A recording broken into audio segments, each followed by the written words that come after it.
Hello and welcome to Ficco's Bowladrome in Franklin, Massachusetts. This is Hockomock Candlepins. I'm Ed Dunn alongside Nick Remisson. We're ready for match number one. Let's meet our bowlers. Good morning to Chris Parkinson and Rick Kamrowski. Chris, I'd like to talk to you first about the number 2 seed. You're coming in as a favorite for this match. How do you feel this house treated you during practice in terms of getting ready for today's match?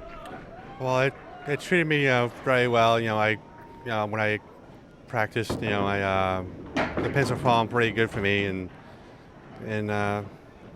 that's pretty much it. Like, I took advantage of my breaks I had, and when they fell, and when they didn't, they didn't. And that's luck of the draw. What can I say? Bowling's a funny game. Either you have it or you don't have it. And that day I did, and now I'm here. And congratulations for being here. Do you feel that you have your best stuff with you today, or do you feel that maybe watching the warm-up this morning now is it different from when you qualified? I could say I can have my game, and I couldn't have my game. It all depends on how the pins fall today. That's all. That's all I can say. Rick, how do you feel being the second seed in this match?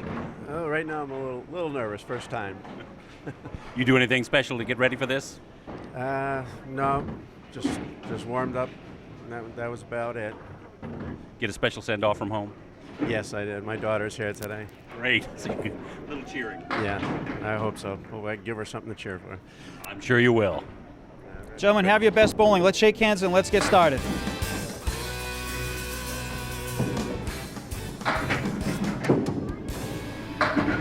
Match number one is underway. Rick Kamrowski, first ball is 7, leaving the 3-6-10 on the right.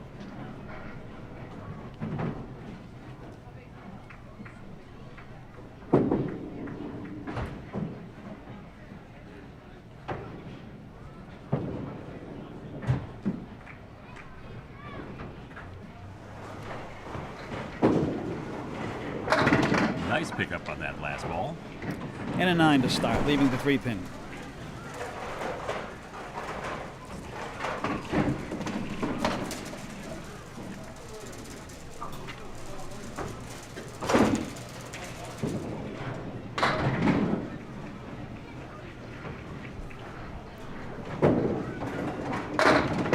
First ball a little bit light on the head pin, leaving the 2, 4, 5, 7, 8, 10. A piece of wood sandwiched between the 4, which could be helpful on this spare.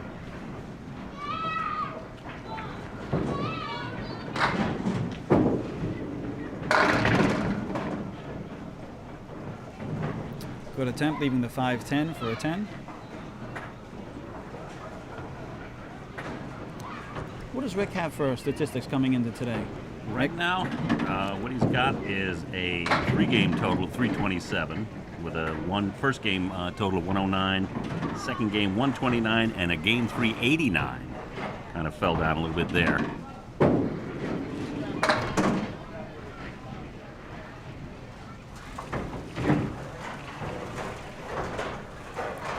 Coming Pair up. of 9s for the opening stanza for Rick. Chris Parkinson now steps up on lane 16.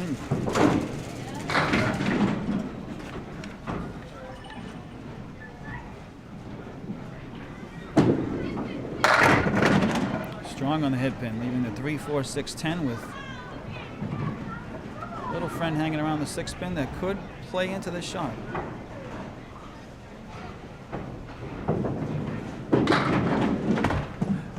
Chris's stats right now, he's got game 1 was 132, game 2 123, game 3 122 with a 3-game total of 377.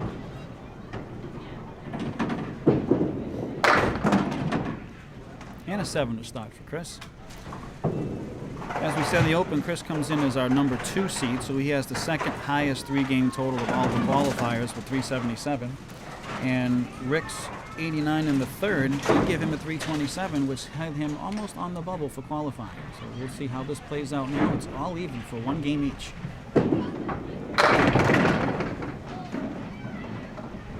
Good hit on the head pin there, leaving the 3, 5, 7, 9, 10 with no wood.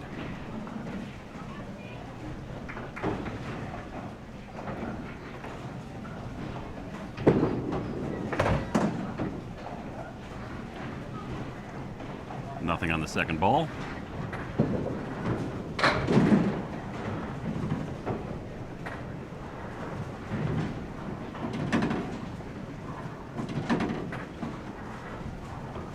One of the things I'm noticing right away is the rhythm of the bowlers. They like to have that next ball in hand as they're ready to shoot. But the ball return machine seems to be a little bit on the slow side so far. Let's see if that plays into their rhythm as we go through this match. In a 9, a good out for Chris to finish off that shot after a tough first ball. 18-16 after 2. Rick comes up as one of our unique bowlers as a left-hander, and we don't have a lot of those in our tournament, so maybe that groove that he'll be using might be an advantage to him as we go through the match. That green towel might also be an advantage for him. Very colorful. Very nice explosive shot on that one. Baby split, 310 for a spare.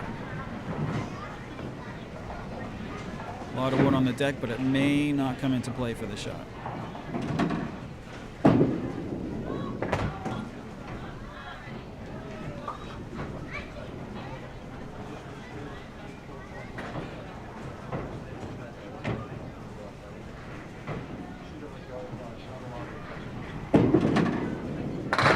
Nicely Very done. nice. Nicely done. Right between the 3 and the 10 for a perfect pickup. Angle of the ball hooks right over. Nicely placed ball for a 10. What would you call the color of those balls, Ed? Is that purple? Deep blue? Maybe a royal blue? Offsets the green towel nicely. I'm going to go to royal blue. That sounds good to me. 1, 2, 4, 7, 9, 10. With no wood.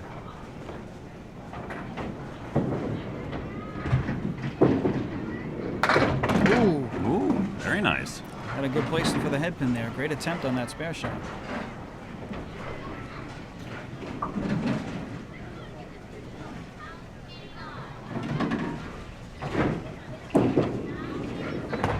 Ooh, Just outside. just a bit. Okay, so we're open through 4 frames for Rick, and Chris is coming up now on lane 16. For those of you that are new to our series, welcome for joining us. Those of you that are regulars from our previous tournament, you'll know that we have a 5-show series, and this is the first part of our ladder championship where we have our qualifiers seeded 1 through 16.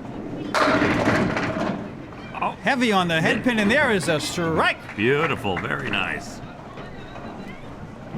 Chris puts up a great ball right there. That head pin was a good pocket hit. And as we see going through, the 5 pin was the last to fall. The wood bumped it and said hello and made sure the pin said goodbye.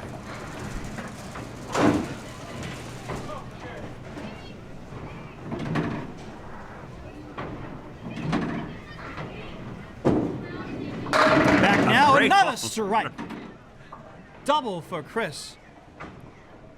Very nice, very explosive. There was no doubt on that one. Everything went basically simultaneously. A great pocket hit, 2 great shots to set up Chris right now going into the 5th with a chance for a triple, but we'll have to wait now because Rick is coming back up for his 5th frame.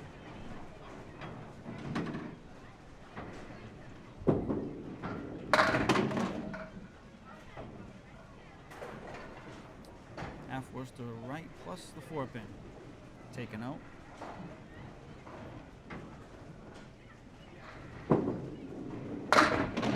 Great attempt for a spare. 7-10 with a piece of wood, and by way of rolling wood, we can remind our viewers that the wood must come to a stop position before the bowler can continue to make it a legal shot. Rick will wait a moment for that to settle, and he'll throw his 3rd ball. Using the wood, great attempt. Has a 9 in the 5th.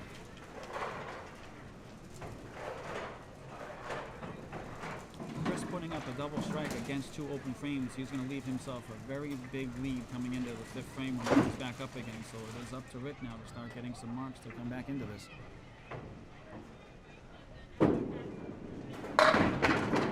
Good shot on the head. Good, and extra good, helper in the good. back, Very nice. leaving just a 7 pin for a spare.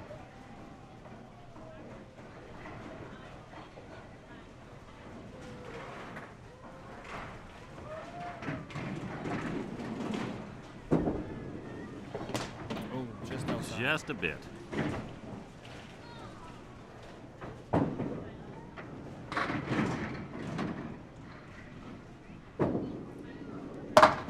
And a 9. As I started to say before we had that double strike, so happily happened for us. We have 16 bowlers in our tournament. They're ranked based on their overall qualifying score from 1 to 16. 4 will play each week. The winners will play one game roll-off to decide the winner for that show, and then they'll move on to our championship show on our last episode. Chris going for 3 in a row. No, not going to happen this time, but a nice blast on that one. Just outside the headwind, drop 6 with the 1, 3, 8, 10 left.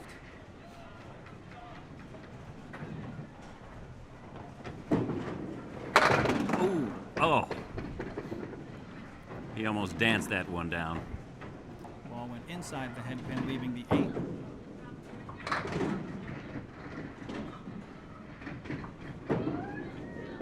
And a 9 in the box. So we have a 16 on the first strike, a 9 on the second, and a 9 in the box, which in pins down evenly. Chris has a 25-point lead, 70 to 45, going into frame number 6.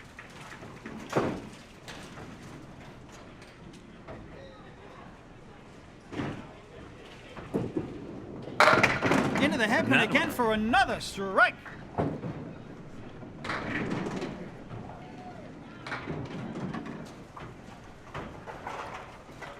While we're waiting here, Ed, I just got to tell you, I was changing my shirt in the bathroom. I've never seen cleaner bowling alley restrooms. Just beautiful. Highly recommend them.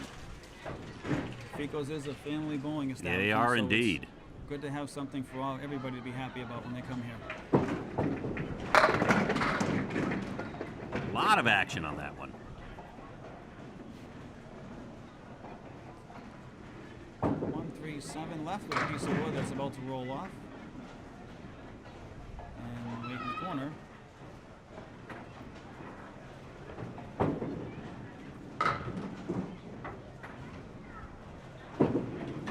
Ooh, oh. He was looking for that pin to slide a little bit.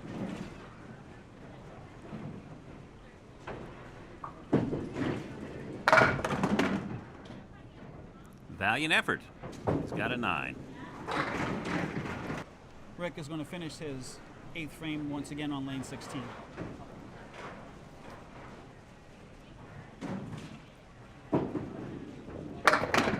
Power of technology, Nick. Sometimes it's wonderful for us, and sometimes it's just not paying attention. Well, you need a pin boy sitting up there. It's much better. First ball knocks down 4. Little help with the wood back there, getting a couple friends to fall, leaving the 6-7 for a 10.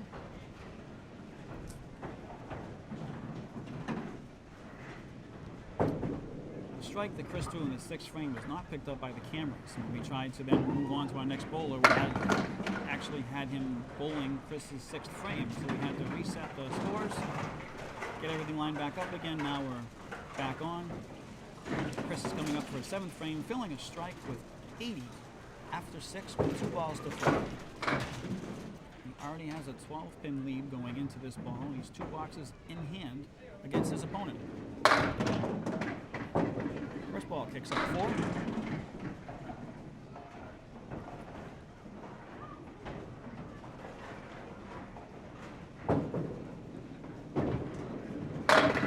Everything but the head pin. Great shot there.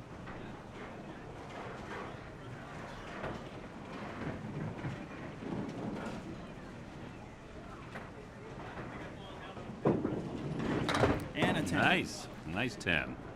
So amidst all of these things, just so we have all of our viewers understanding, we have 4 bowlers playing in each of our episodes. The winners of the 2 bowlers 1-string matches will come back and compete in a 3rd string. Winner take all. Winner moves on to our championship show, which will be in episode 5.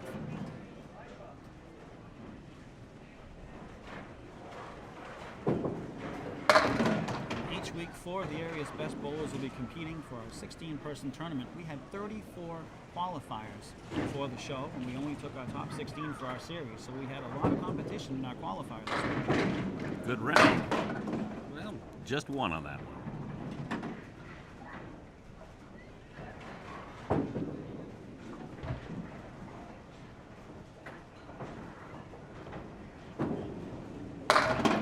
And an 8 box. As we make the turn for home, Chris Parkinson has a score of 107, Rick Kamrowski 72.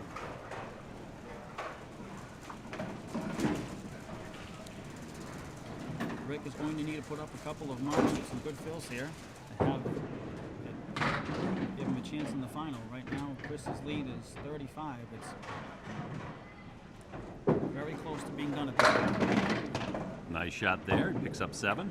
139 left for spare.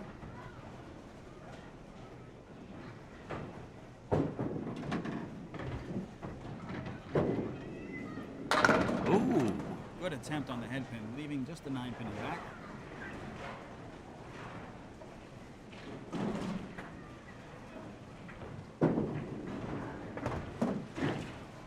Unable to pick up the last one. He comes out with a 9.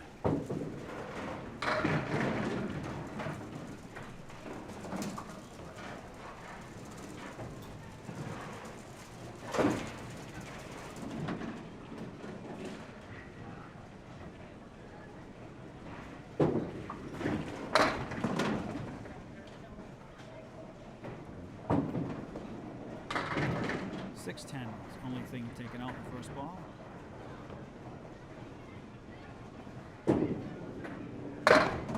As we mentioned in the opening interview, the last game that Rick threw as the 15th seed was in '89. And unfortunately, he's picking up right where he left off in qualifying with an 89.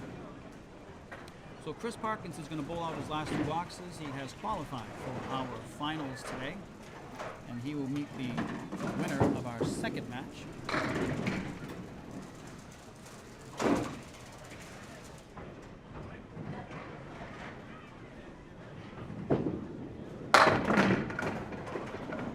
Nice blast there, picking up 8. Leaving the 1-3 for a spare.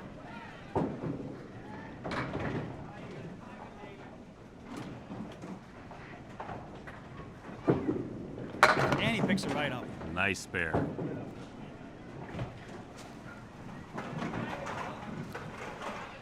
One of the great things, Nick, about this tournament that we have here on Hockomock is that we have a lot of people coming in to support all of our bowlers.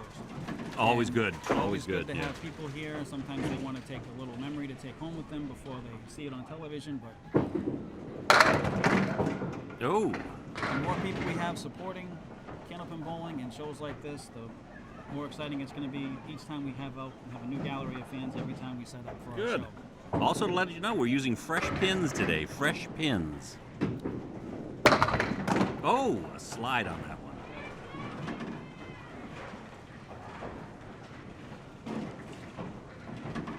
In some of our former haunts, we like to say the house took time to brush their teeth this morning before we got here. And a 10. Final score, 134 for Chris Parkinson, 89 for Rick Kamrowski. Chris will move on to our finals to face the winner of our second match, which will feature Dan Legge and Dylan Cahill. And that match is coming up right after this.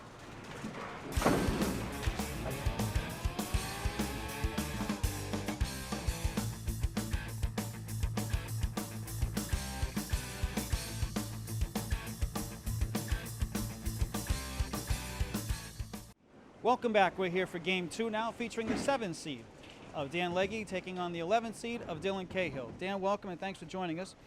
Tell me about your qualifying scores and how you feel you're ready with today's practice coming into today's contest.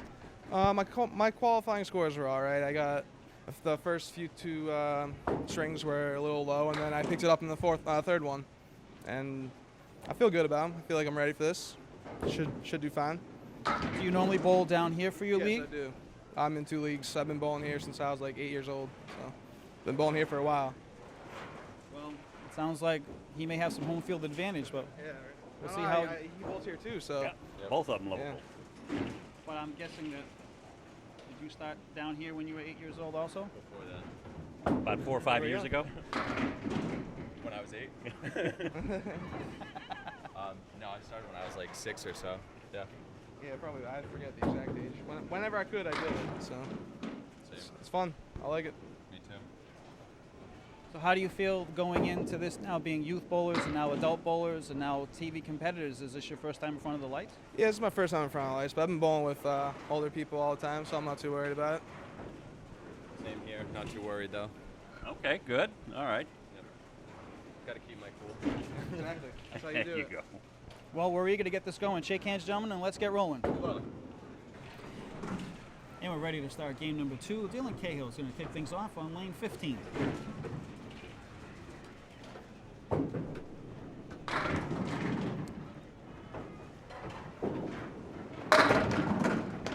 just outside the head pin, leaving the 1, 2, 8, 9.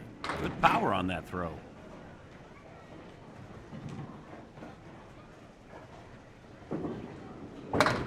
Picks up the 9 pin.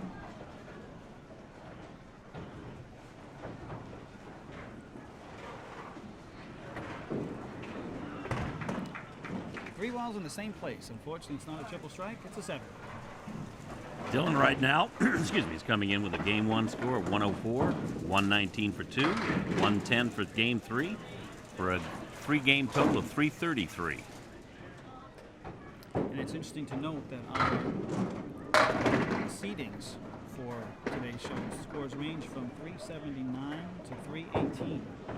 Good range. Not a big disparity for 16 bowlers.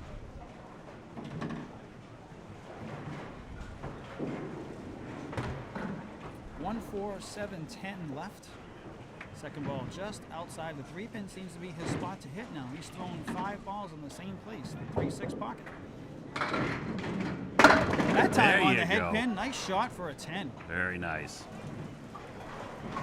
He's got a long way to come down to the lane, though. That's kind of his other disadvantage there. He's a little lanky. He certainly does. That ball was nicely placed on the inside of the head pin, grabbing the wood, sending everything around. Great pickup for a 10. And now Dan Legge's going to reset lane 16, and we're going to start for him right now.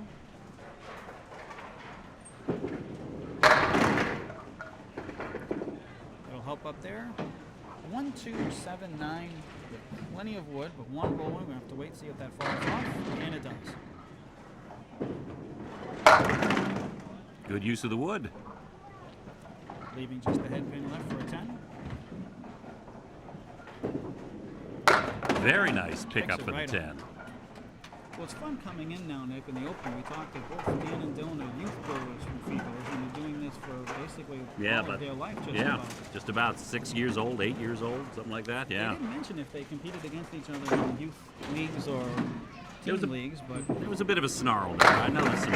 Oh, very nice. soft on the head pin, but got a lot of action there, leaving just the 5 pin with some wood in front. Center plank should go right back and get it, and it certainly did. does. And a spare for Dan. First to mark. And we've got a piece of wood in the gut on 15, so Dylan's just going to halt the camera real quick and just send the ball down there to get rid of it. We have wood out there like that. Usually we send someone down to fetch it, but because it's the first ball, we can throw a ball down there and get rid of it, and if not, we can reset it.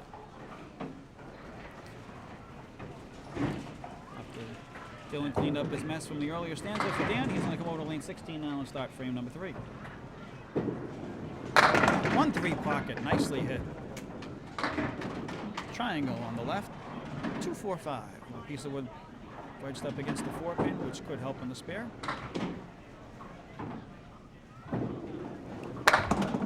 Oh. Wood almost gave him something.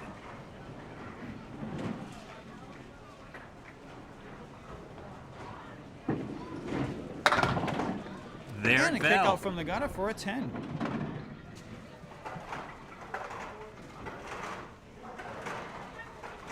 Even though the wood came from the gutter to come out and hit the 4 pin, it was hit by a legally played pin standing up, which makes everything legal at that point. If you hit the object pin on the lane first, everything is fair game after that.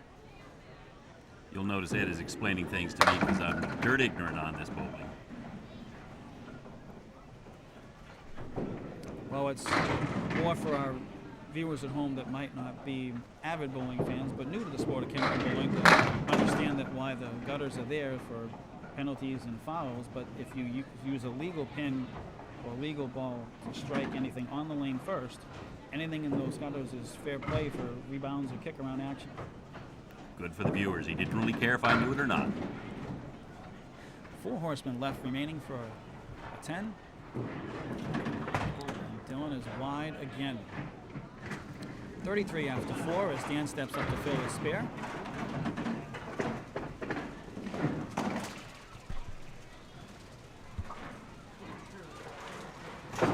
Are you a football fan, Nick? I've watched a few. Do you remember a gentleman by the name of Scott Norwood? No, I don't, as a matter of fact. He was a kicker for the Buffalo Bills. His nickname was Wide Right, as he kept missing the field goals wide to the right. That I remember. Good spare for Great Dan spare right there. for Dan. Triangle right. 3-5-6 with a piece of wood. Unfortunately, right now, Dylan has to do some corrections with his first ball because his object pin is going wide right every time. Nice tie in. Flush on the head pin, Oh. leaving the 4-6, maybe? Is that wood going to do him any good? If he hits the inside of the 6 pin, he might have Okay. enough action to spin that wood over and catch the 4 pin. It's All at right. an angle. Oh! Very good attempt on that. And a 10. Picks up the 10. Dan wastes no time filling his 2 shots with a spare and a 10. At the end of 4, Dan Legge has a score of 55 and Dylan Cahill 33. So a 22 advantage right now for Dan as we basically hit the halfway point of the match. Dylan does have some work to do coming up now on lane 15.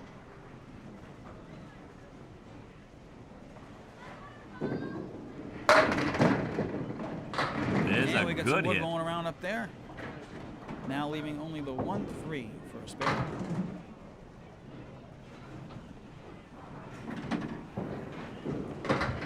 And a And nice pickup. Nice pickup. Caught the edge of the head pin just enough to knock it over, but it doesn't matter how you hit it. If you knock it over, it's good. Spare for Dylan, first mark of the match. Coming up now to fill it.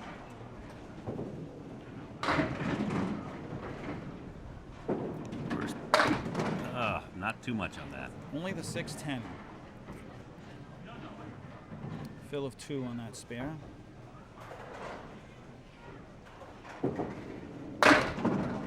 Straight onto the head pin, but a little rebound, so we got 4 left now. 2, 3, 7, 9.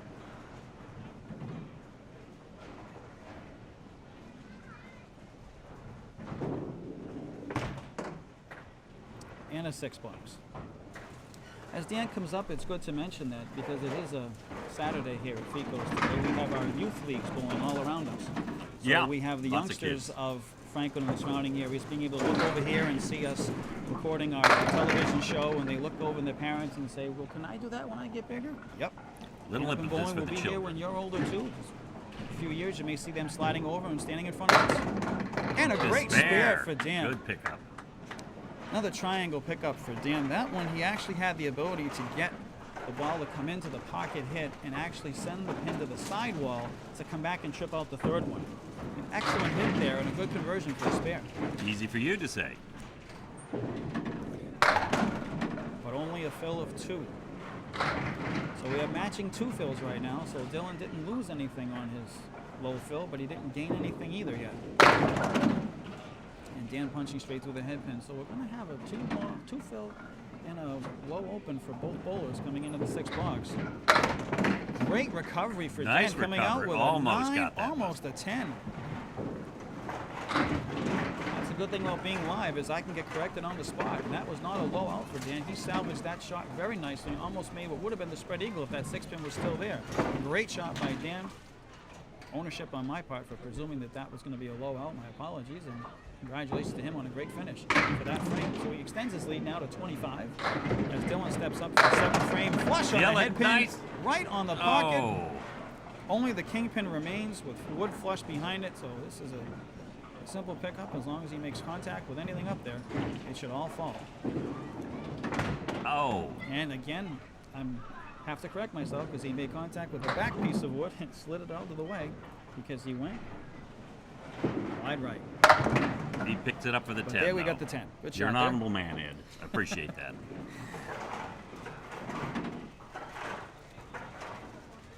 Well, my father used to say, if nobody sees you do something wrong, is it wrong? Oh, always, But we're always. going to have a lot of people seeing that I've said 2 things wrong in 2 frames, so I'm going to wait till the pins stop falling before I say something else now. 2 pickup on that. Picking out just the 6 pin, so he has 9 left here.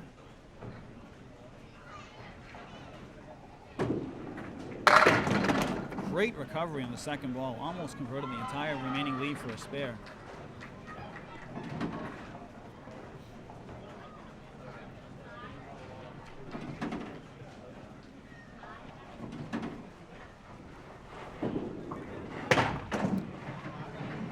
And hits the piece of wood on the deck, leaving the pin up for a 9. Dan's coming up with a 6-pin lead and 2 frames in hand.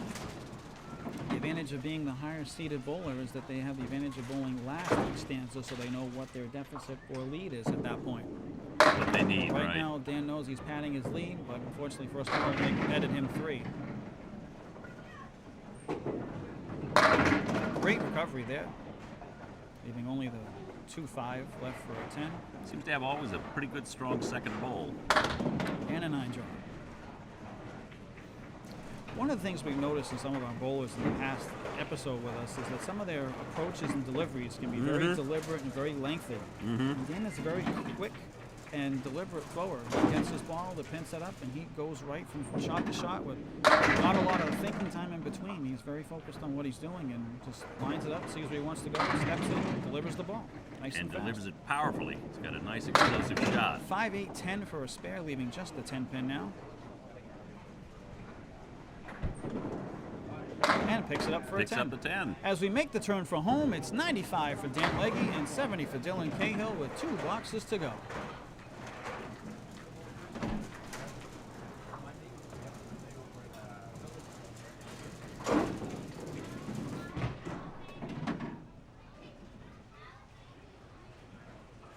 I noticed the bowlers have to bring their own rags. Is there a protocol to that? No, there isn't a protocol for anything really, except that you have to have legal bowling shoes on your feet and a candlepin ball to throw, and everything else is up to you. No regulation rags, in other words. That's good. We've seen everything from baby washcloths to beach towels come through here sometimes for the bowlers, and it all depends Some on snappy what their, stuff. Some snappy, all right. all depends on what their superstitions are or what their thoughts might be. But right now, Dylan comes up and leaving 8 for frame number 9 and 78 going into the last frame. Mathematically, Dan Legge is going to advance to take on our first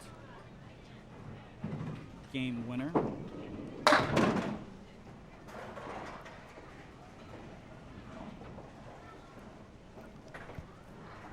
Chris Parkinson will be facing Dan Legge in our finals for tonight.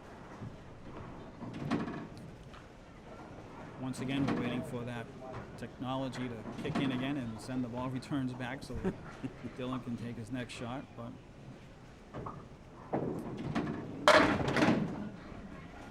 I think the machines aren't used to the speed of Dan's performance. Oh, so yeah. it's- Yeah. The ball return machine He is deliberate. kind of going a little bit slower Dylan. than they would like, but Nice. good, strong finish for Dylan, 87.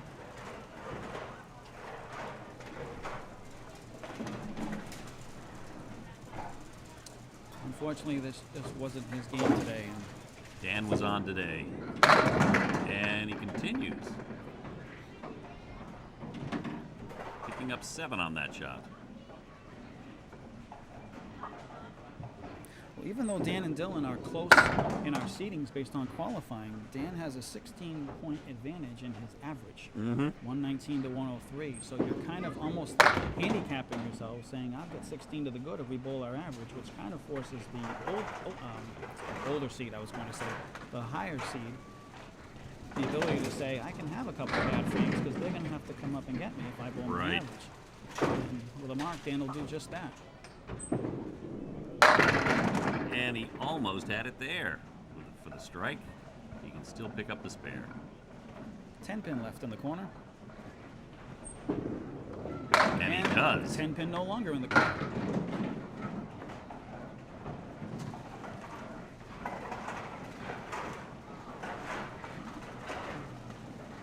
One more ball for Dan to finish up filling his spare in the 10th. And of course, we're waiting for the ball return. Eddie. I'm telling you, they've got to bring the pin boys back. I know they've still got a strong union around here. They've been trying for years. That was a And with a fill of 7. Dan Legge is going to win this string by a score of 120 to 87. Coming up in our final match, it's going to be Chris Parkinson coming back in now to take on Dan Legge, and we'll be back to have that third game to find out who our winner is for this episode of Hockomock Candlepins right after this.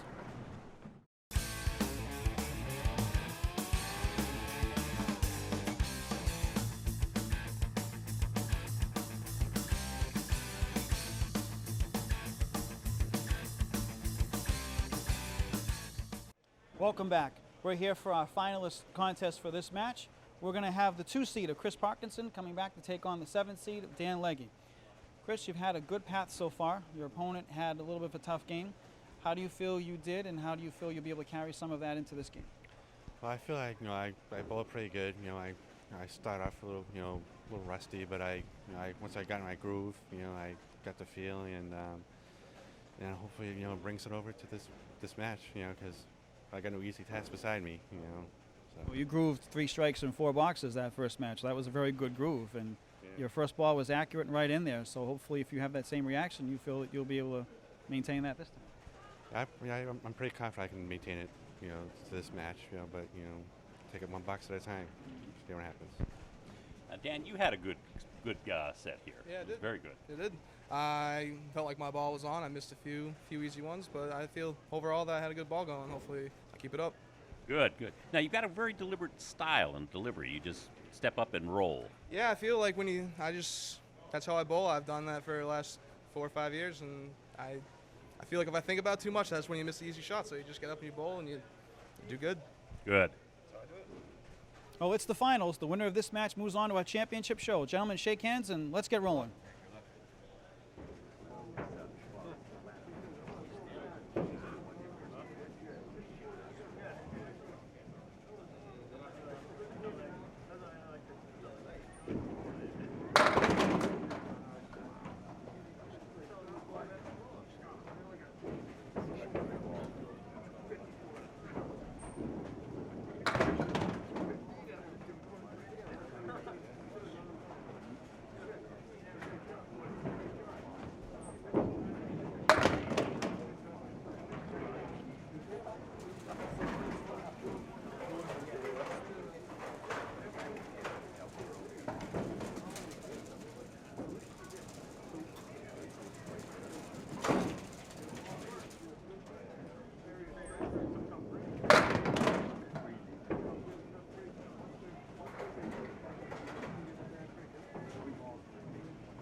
So far. He can set his strategy.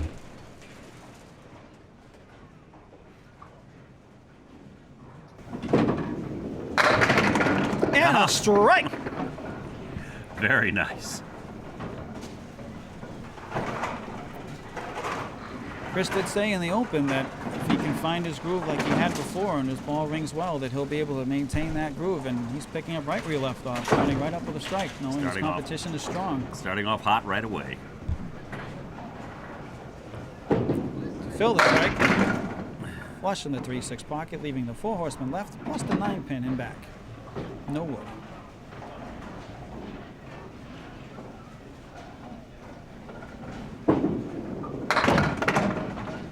High on the head pin, getting up just the 1 and 7.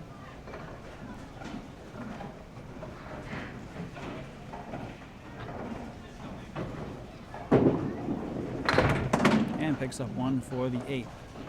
At the end of 2, we have a score of 25 to 19. Dan has a bonus ball to throw.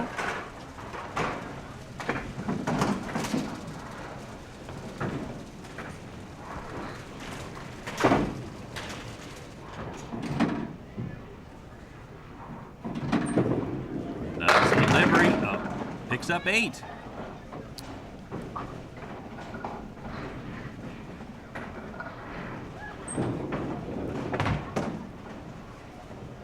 Couldn't get the spare.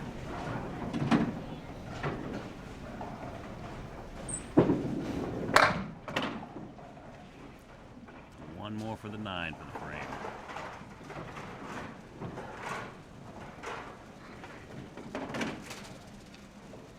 '16 does seem to be the lane that's giving the bowlers a lot more action on their first ball. Mm-hmm. Even with an off-pocket hit, Dan is still able to get 5 here. 1, 2, 6, 8, 10 with a piece of wood set next to the 6. Oh, little action leaves just 1 pin. Great attempt for a spare. Nice pickup for the 10. 46 for Dan after 4. Chris coming up now.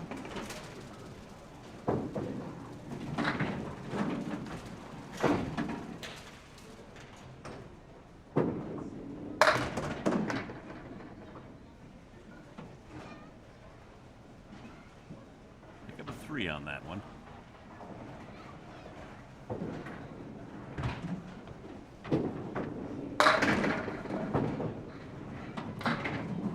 One of the things that's concerning for me as a commentator and spectator today is that when bowlers use their regulation bowling shoes, they're specifically designed for surfaces like this to allow for a good consistent slide. In Dan's case, when he got up on lane 16, there was some squeaking on his feet. And Does that mean it's over-oiled or something like that? almost nails on a chalkboard for a bowler, because that means they're not getting that consistent slide, and that may be why the ball isn't getting exactly what it should be, and not having the start that he had in the first match. I have to notice to see if on 15 that happens again, or maybe it's something on lane 16.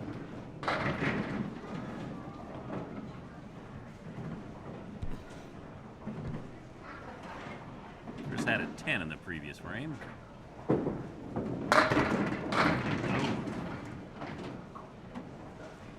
4 pins on the first ball, 4 pins on the second, leaving the 3-7 for a 10.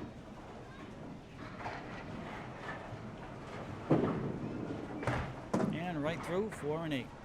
So it's a very close match right now. It's 46 to 43. Both bowlers have a mark.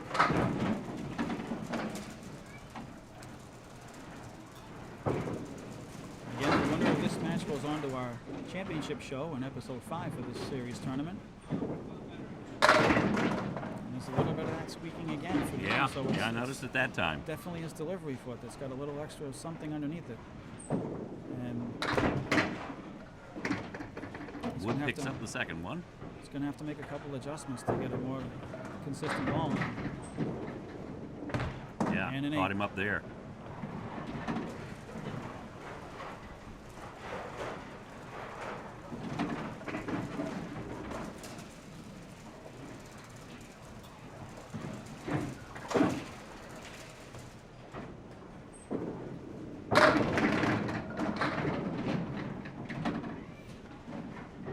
A lot of power on that ball, coming up with 7.